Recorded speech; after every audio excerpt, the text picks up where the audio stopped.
Hello ladies and gentlemen, crypto deep divers, welcome back to Weekly Crypto. Today I'm broadcasting from Black Basin, still in Yellowstone. So this thing is called Green Spring or something, right? Green Spring. So anyway, my cell phone got smashed because I dropped it. And anyway, so let's talk about today. I'm going to talk about three crypto rookie mistakes. Before we get into the issues, subscribe to my channel so you don't miss out the upcoming videos. Also, you can follow me on Twitter, Ray.tv, and Patreon as well. So my selfie stick got broken, so right now I'm just holding my cell phone. It's got a maneuver and all that. So let's talk about crypto rookie mistakes number one.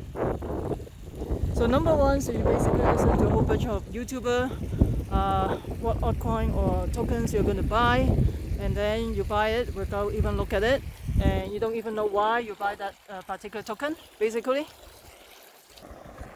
And you don't know why you buy the token. And is the token really need to be on the blockchain, or it can be, is that project need to be on the blockchain? And did you look at GitHub?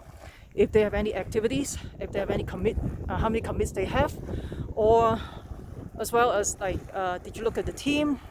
Did they have any activity for the last how many days? Did they still working on the project, or the project is already dead? So all these things you have to take into consideration before you get into any altcoin or any token.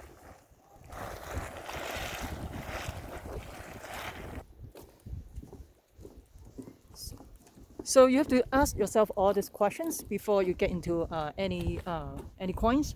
It's very important that you do that, because like so all these questions you have to ask. I mean, you have to do your homework, you have to do your research. There's no free lunch. If the YouTuber tell you that it's going to pump to the moon, but why is it? Why you want to buy this project, buy this token to begin with? You have to understand why. You cannot just buy it blindly. And also the YouTuber, maybe they got some kind of sponsorship from the project to advertising or to promote this project. Sometimes they are not very, you don't know what's the agenda as well, right? So you got to be careful with all these things. Things are not as simple as you think sometimes, especially in the financial world, and everybody has their own agenda. So you got to be find out why you buy a certain project, and you have to look at the GitHub, the team, and how many commits. Ooh, there's so many. There's a rainbow in there, really. So this is so beautiful. I'm glad I come back to the Black Basin. I passed by a few times, but I didn't stop by. Look at that. There's a rainbow over there. Did you see the rainbow over there? So this is mistakes number one. So rookie mistakes number two. Mistake number two is you don't have a plan. You don't have an entry or exit strategy, basically. Just listen to the media. There's a lot of noise, and stop, token, go ahead, buy it, and you don't even, of course, you don't even look at it. For example, okay, just give an example. For example, Tesla. So Tesla, it has been pumping since December last year, right? And at the time it's around 450 or something like that. And at the time, I don't think that many not that many mainstream media talk about it at the time when and from then it pumped from 450, 550, 600, almost every 1 to 2 weeks. It's pumping like crazy. It is like pumping 10%, 20%. I don't know how many percent. This is like insane. It's pumping and pumping. So the thing is, and I think the mainstream media start talking about it when it's like 600-700, something like that. And with the mainstream media talk about it, the herd started to jump in to the market, and this also make the price goes even higher because of the mainstream media also involved. Of course, at the time CNBC is very bullish, but do you remember the price of Tesla back in June 20 last year? Can you guess? It's 180. At the time, nobody talked about it. Everybody so bearish.